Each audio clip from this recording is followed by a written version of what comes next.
कांग्रेस की आप बात करें तो मुझे लगता है कि आप लोग निरर्थक उनकी बातों पर इतना विश्वास करते हैं। इन्होंने कब सच कहा है? इन्होंने किया क्या है?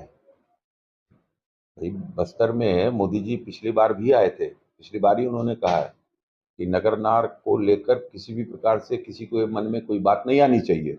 आदरणीय अमित शाह जी ने भी इस बात को दोहराया है अपनी सभा में, जगदलपुर के लाल बाग में ही। उसके बाद कोई संशय तो रह नहीं जाती है। आपको खुद कुछ करना नहीं है। डेवलपमेंट को लेकर आज जिस तरीके से आदरणीय प्रधानमंत्री जी पूरे देश में जिस तरीके से उनकी कल्याणकारी योजनाएं, मोदी जी की गारंटी की योजनाएं घर घर में पहुंच रही है और उसका लाभ ग्रामवासियों को मिल रहा है, शहर वासियों को मिल रहा है। जो निचले तबके वंचित जो परिवार है, जिसे वंचित परिवार कहा जाता है, उनको जब मिल रहा है तो इतनी योजनाओं का एक साथ जाना स्वाभाविक है, कांग्रेस में घबराहट तो होगी। सदैव का मामला और आरक्षण बिल, इन दोनों पर भी उन्होंने जवाब मांगा था कांग्रेस की तरफ से। दीपक बैज ने कहा था पहले ये बताएं कि ये मामला तो आपके समय से है, कौन सी नया बात आपने कर दी है? सबसे बड़ी बात है कि आप पहले ये देख लीजिए कि आपने अपने 5 सालों में जनता के लिए क्या किया? छत्तीसगढ़ के डेवलपमेंट के लिए आपने क्या किया? जिस हेतु के जिस उद्देश्य के साथ जनता सरकार को चुनती है, उस उद्देश्य की पूर्ति के लिए आपने क्या किया? 36 वादे किए विधानसभा चुनाव में पिछली बार और उन वादों को भुला दिया। आपने एक भी वादे पूरे नहीं किए। और जहां पर मोदी जी की गारंटी में हम पिछले चुनाव में भारतीय जनता पार्टी ने जो जो कहा था प्रमुख, आज देख लीजिए आप 90 दिन में ऐसे 4-5 ऐसे महत्वपूर्ण कामों को स्वीकृति हो गई। उन कार्यक्रमों का नीचे तक पहुंचना हो गया। महतारी वंदन की योजना 70-72 लाख कैसे हमारे बहनों के खाते में दूसरी किश्त तक चली गई।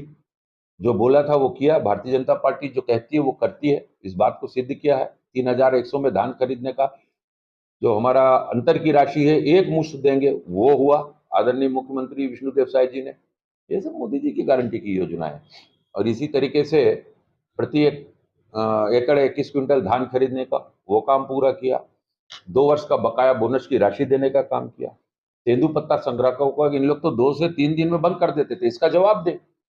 बस्तर के हितैषी बनते हैं, 2-3 दिन चलाया इन्होंने 5 साल तेंदुपत्ता प्रति उसमें, उसके बाद बंद कर दिया जाता था और उसको 5500 तक पहुंचाया। विष्णुदेव साय जी ने घोषणा की है। हमारे वन मंत्री केदार कश्यप जी ने 4000 से बढ़कर वो 5500 तक कर दिया गया। चरण पादुका हमारे समय था, आपने बंद कर दिया। डॉक्टर रमन सिंह जी के समय चरण पादुका था, तेंदुपत्ता तोड़ने वाले हमारे वनवासियों ग्रामवासियों को। फिर चालू हो रहा है वो। इतने सारे काम, 50,000 करोड़ से भी ज्यादा का काम और महज 90 दिन में करने वाली ये सरकार है। अब आपके पास बोलने के लिए कुछ है नहीं। अमर्यादित भाषा को लेकर समय समय पर प्रधानमंत्री जी के बारे में टिप्पणी करते हैं, एक ऐसे नेता के बारे में जो विश्व के सर्वाधिक लोकप्रिय नेता है आज के समय। तो स्वाभाविक रूप से अब ये जनता इनकी बातों को तो बहुत गंभीरता से अब लेती भी नहीं है। तो बीजेपी के विधायक हैं जिस चंद्राकर जी ने कांग्रेस प्रत्याशी को लेके क्वेश्चन